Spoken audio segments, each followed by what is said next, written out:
समरकंद की फतह एक ऐसा तारीखी वाक़या है जिसको सुनने के बाद आपके रोंगटे खड़े हो जाएंगे। समरकंद से तवील फासला तय करने वाला कासिद आलम इस्लाम और सल्तनत इस्लामिया के फरमारवा हुक्मरान से मिलना चाहता था। कासिद के हाथ में खत था जिसमें एक गैर मुस्लिम पादरी ने अमीर लश्कर सिपा सलार लश्कर कतीबा बिन मुस्लिम की शिकायत दर्ज की थी। पादरी ने खत में लिखा, मैंने सुना था कि मुसलमान जब किसी इलाके को फतह करना या जंग करने का इरादा रखते हैं तो पहले वहां के मकीन लोगों को इस्लाम की दावत देते हैं। अगर कोई इस दावत को कबूल ना करे तो जुजिये का मुतालबा करते हैं।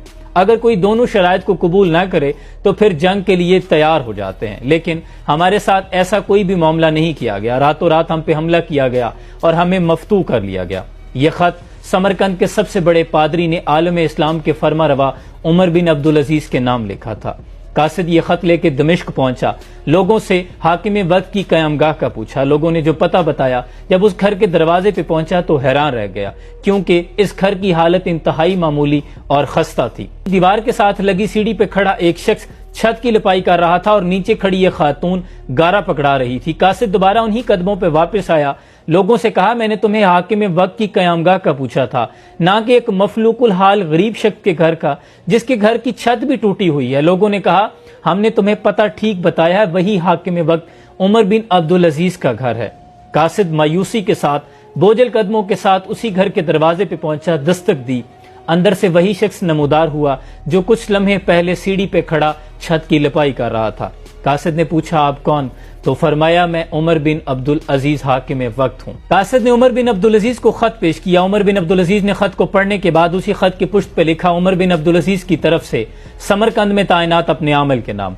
फौरी एक काजी की तकर्रुरी करो जो कि इस पादरी की और समरकंद के लोगों की शिकायत को सुने।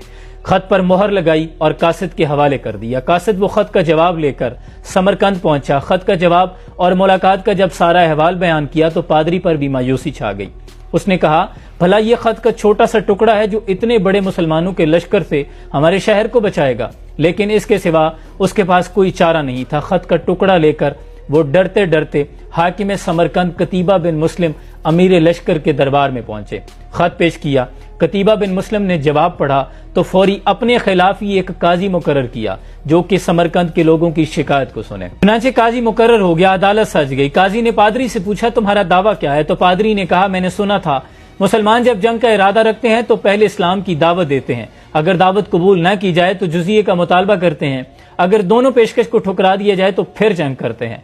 लेकिन हमारे साथ ऐसा नहीं किया गया। हम पे रातों रात हमला करके हमें मफ्तू कर लिया गया। समरकंद हमसे छीन लिया गया।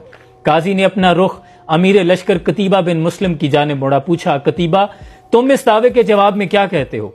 कतीबा ने कहा कि काजी साहब, जंग तो होती ही मकरो फरेब और धोखा है। समरकंद इंतहाई खूबसूरत मुल्क था, जबकि इसके कुर्बो जवाहर में जितने मुल्क थे उनसे जब हमने जंग की, उन्हें इस्लाम की दावत कबूल करने का कहा तो उन्होंने कोई भी पेशकश कबूल नहीं की और जंग करने पर राजी हो गए।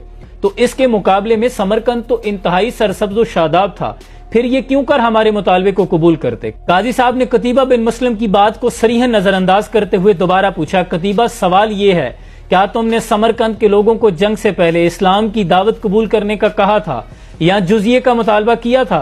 तो कतीबा बिन मुस्लिम अर्ज करते हैं कि काजी साहब, मैं पहले भी अर्ज कर चुका हूं कि हमने मौके को गनीमत समझा। रातों रात हम समरकंद को फतह कर चुके थे। हमने मौके से फायदा उठाया। काजी साहब ने कहा कि मैं देख रहा हूं कि तुम इकबाल जुर्म कर रहे हो। इसके बाद अदालत के पास कोई जवाब नहीं बचता कि वो कायम रहे और अपना फैसला न सुनाए।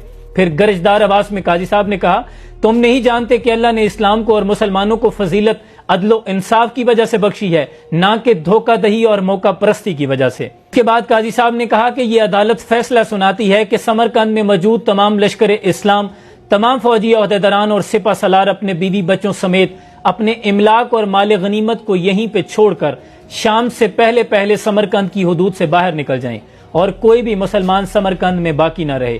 और कतीबा बिन मुस्लिम को तनबीह करते हुए फरमाया कि कतीबा, अगर दोबारा यहाँ आने का इरादा हो तो समरकंद में पहले पेश की इतला या 3 दिन की सोचो विचार से पहले इस जानिब रुख मत करना।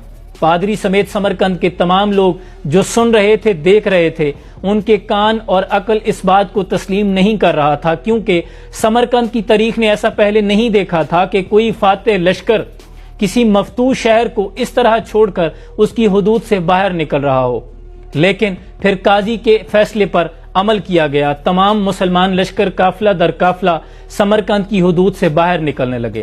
شام کے ڈھلتے ہی سمرقند کے لوگ کانوں میں آپس میں سرگوشیاں کرنے لگے کہ یہ کیسے لوگ ہیں، یہ کیسا مذہب ہے اور کیسے پیروکار ہیں، اور یہی کہنا تھا کہ لوگ دوڑتے ہوئے سمرقند کی حدود سے باہر نکلے اور تمام لشکر کو لا الہ الا اللہ محمد رسول اللہ کا اقرار کرتے ہوئے لشکر کو واپس سمرقند میں لے آئے اور کہنے لگے کہ آپ ہی اس شہر کے حاکم ہیں، آج کے بعد ہم آپ کی رعایا ہونے پہ فخر محسوس کرتے ہیں۔ تاریخ نے دیکھا کہ پھر دین رحمت دین اسلام نے سمرقند پہ ایسے نکوس چھوڑے کہ پھر ایک طویل عرصے تک سمرقند مسلمانوں کا دارالخلافہ بنا رہا، اور کبھی رحمت دو عالم سرور کائنات صلی اللہ علیہ وسلم کی امت ایسی بھی ہوا کرتی تھی۔